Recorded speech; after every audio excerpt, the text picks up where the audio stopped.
Hello friends අලුත්ම video series එකක් තමයි ඔයාලා වෙනුවෙන් අරගෙන ඇවිල්ලා තියෙන්නේ. මම මේ වීඩියෝ සීරීස් එකෙන් කතා කරන්නේ වාක්‍ය 25ක වාක්‍ය 25 ඔයාලගේ ජීවිතයට ගොඩාක්ම අත්‍යවශ්‍ය වෙනවා. ඉතින් මම බලාපොරොත්තු වෙනවා දවසකට වීඩියෝස් 3ක් අප්ලෝඩ් කරන්න. ඔයාට පුළුවන් මේ වීඩියෝ සීරීස් එකත් එක්ක දිගටම එකතු වෙලා ඔයාගේ ඉංග්‍රීසි දැනුම වැඩි කරගන්න. අනිවාර්යයෙන්ම මේ වාක්‍ය 25 ඉවර වෙනකම් බලලා මේ වීඩියෝ එක ඉවර වෙද්දිම මේ ටික වගේ ජීවිතයට එකතු කරගන්න ඔයා උත්සාහ කරන්න. එහෙනම් අපි යමු වීඩියෝ එකට.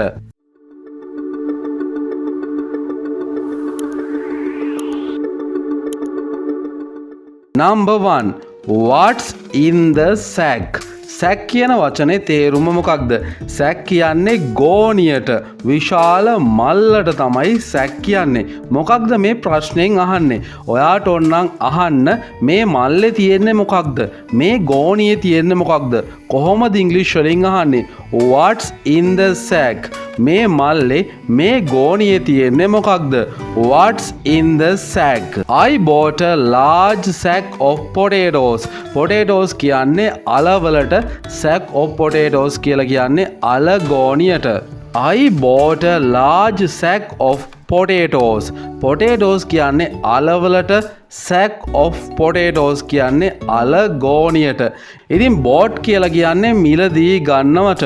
I bought a large sack of potatoes. මං අල ගෝණියක් විශාල අල ගෝණියක් මිලට ගත්තා. Kasun was sacked for his negative attitudes. මේක ටිකක් වැදගත් වාක්‍යයක්. ඔයා කලින් ඉගෙන ගත්තේ sack කියන noun එක. මේක දැන් verb එකක් වෙලා තියෙන්නේ.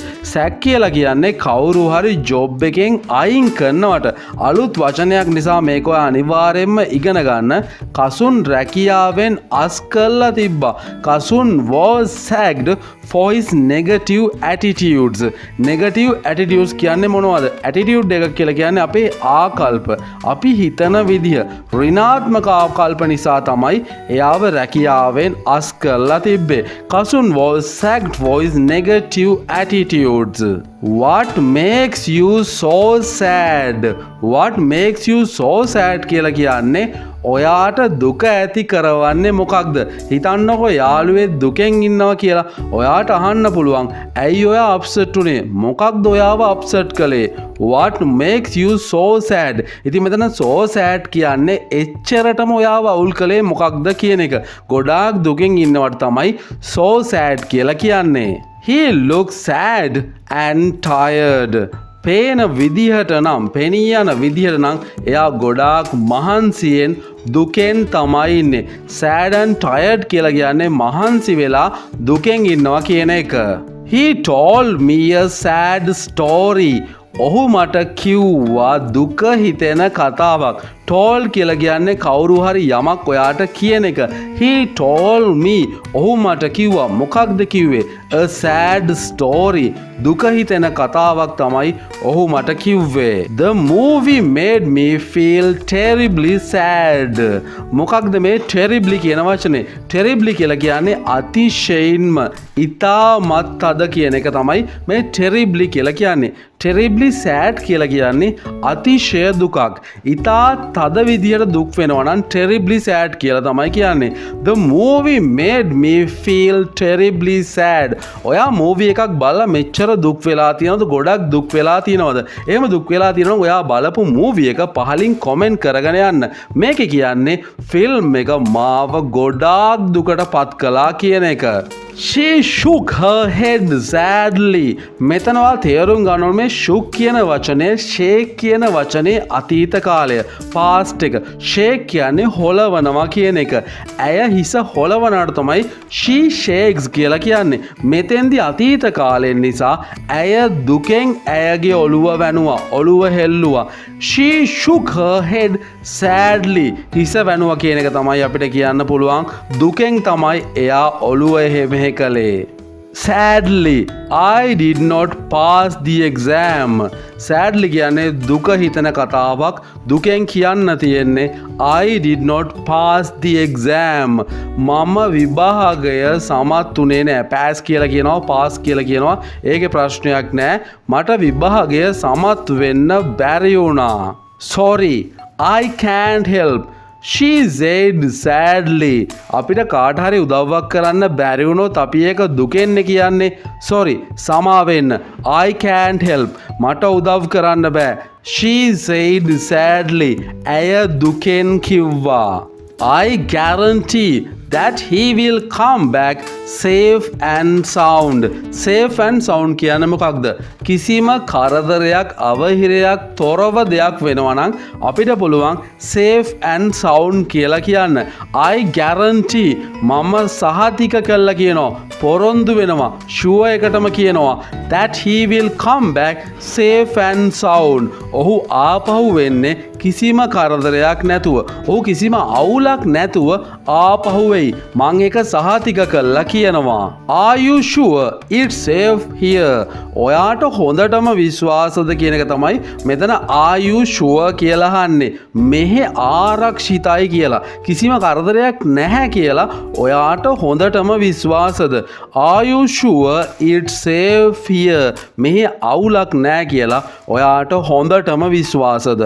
It is safe to swim in this lake. මේකත් තව ප්‍රශ්නයක් අහන්නේ. It is safe.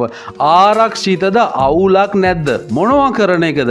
මේ වැවේ නැත්නම් මේ විලේ පීනන එක අවුලක් නැද්ද? සාමාන්‍ය ලේක් කියන්නේ විලට අපිට වැවක් කියලා ගන්නත් පුළුවන්. It is safe to swim in this lake. මේ විලේ පීනන එක අවුලක් නැද්ද? ආරක්ෂිතද? Have a safe trip home. හිතන්නකො ඔයා ගෙදර යනවා කියලා යාළුවෙට විශ් කරන්න පුළුවන්. ඔයාට පරිස්සමෙන් ගෙදර යන්න ලැබෙන්න කියලා. Have a safe trip home. The plane landed safely. land කරනවා කියලා කියන්නේ ගොඩ බහිනවට. ගුවන්ගත වෙච්ච ප්ලේන් එකක් ගුවන් යානයක් ගොඩ බහිනවට තමයි land කියන්නේ. ගුවන් යානය ඉතාමත් පරිස්සමෙන් ආරක්ෂිතව ගොඩ බැස්සා. The plane landed safely. We arrived home safely. arrived කියලා කියන්නේ පැමිණෙනවට. අපි ගෙදර ආවා ඉතාමත් ආරක්ෂිතවයි පරිස්සමින් ගෙදර ආවා. We arrived home safely. Please drive safely. safely කියන්නේ ආරක්ෂිතව කියලා ඔයාලා දැන් දන්නවා. කරුණාකරලා පරිස්සමෙන් පදවන්න. පරිස්සමෙන් එලවන්න. Please drive safely. My primary concern is your safety. safety කියන්නේ මෙතන ආරක්ෂිතව කියන එක නැත්නම් ඔයාගේ ආරක්ෂාව කියන එක. primary කියලා කියන්නේ මූලික ප්‍රධාන කියන එක. concern කියලා කියන්නේ මගේ සැලකිල්ල අවධානය. මගේ මූලික සැලකිල්ල වෙන්නේ ඔයාගේ ආරක්ෂාව. My primary concern is your safety. I am responsible for your safety. හිතන්නකො ඔයාට කාගේ හරි ආරක්ෂාව වගකීම බාර දීලා තියෙන්නේ කියලා. ඉතින් කාට හරි ආරක්ෂාව ගැන වග කියනවා නම් responsible කරනවා කියලා ඔයාට කියන්න පුළුවන්. I am responsible for your safety. ඔයාගේ ආරක්ෂාව ගැන මට වග කියන්න ඕනේ. I am responsible for your safety. For your own safety. ඔයාගේම ආරක්ෂාවට just stay here. මෙන්න මෙතෙන්ට වෙලා ඉන්න. කොහෙවත් යන්න එපා. For your own safety. Just stay here. Safety is the most important thing here. Safety කියන්නේ ආරක්ෂාව. ඒක තමයි මෙහෙ තියෙන වැදගත්ම දේ. හිතන්නකො ඔයා ආරක්ෂිත තැනකට ගියා කියලා. එතන ඉන්න කෙනෙක් ඔය විදිහට කියන්න පුළුවන්. Safety is the most important thing here. මෙහෙ තියෙන වැදගත්ම දේ තමයි ආරක්ෂාව කියන්නේ. It is vital that you follow all safety procedures.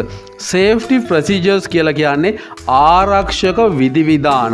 ආරක්ෂක පටිපාටි පිළිවෙළවල් යම්කිසි rules එක හදපු පිළිවෙලක් තමයි procedure එකක් කියන්නේ. safety procedure කියලා කියන්නේ ආරක්ෂක විධිවිධාන කියන එක. it is vital කියලා කියන්නේ ඉතාමත් වැදගත් කියන එක. vital කියන්නේ ඉතාමත් වැදගත් කියන එක. ඔයා අනුගමනය කරන එක. you follow. ඔයා මේ ආරක්ෂක විධිවිධාන අනුගමනය කරන එක ඉතාමත් වැදගත් දෙයක්. it is vital that you follow all safety procedures. Can you sail a boat? sail කියලා කියන්නේ යාත්‍රා කරනවට. රුවල් නැවක් වෙන්න පුළුවන්, බෝට්ටුවක් වෙන්න පුළුවන්. මේ ඕනම දෙයක් ජලයේ යාත්‍රා කරනවට තමයි sail කියන්නේ. ප්‍රශ්නයක් අහන්නේ. ඔයාට පුළුවන්ද බෝට්ටුවක් යාත්‍රා කරවන්න? Can you sail a boat? Sailing round the world has been his biggest ambition. ඔහුගේ තියෙන ලොකුම පරමාර්ථය, අදිෂ්ඨානය, බලාපොරොත්තුව තමයි ලෝකෙ වටේ යාත්‍රා කරන එක. sailing round the world කියලා කියන්නේ ලෝකෙ වටේ යාත්‍රා කරනවා කියන එක. ඔහුගේ ලොකුම අභිලාෂය වෙලා තියෙන්නේ. sailing round the world has been his biggest ambition. We'll go sailing tomorrow. අපි හෙට යමු යාත්‍රා කරන්න. බෝට්ටුවක් බදින්න, රුවල් නැවක් යාත්‍රා කරන්න අපි හෙට යමු. We'll go sailing tomorrow. අපි හෙට යමු යාත්‍රා කරන්නට. හරි guys, මේ විදිහටම next වීඩියෝ එකත් එක්කත් අනිවාර්යයෙන්ම එකතු වෙන්න. මතක ඇතුව subscribe කරලා තියාගන්න. එහෙම කළොත් තමයි ඔයාට වීඩියෝ එකක notification එකක් ඔයාගේ ළඟටම ගෙන්ව ගන්න පුළුවන්. එහෙනම් අදට ගිහින් එන්නම්. හැමෝටම good luck. හැමෝටම goodbye.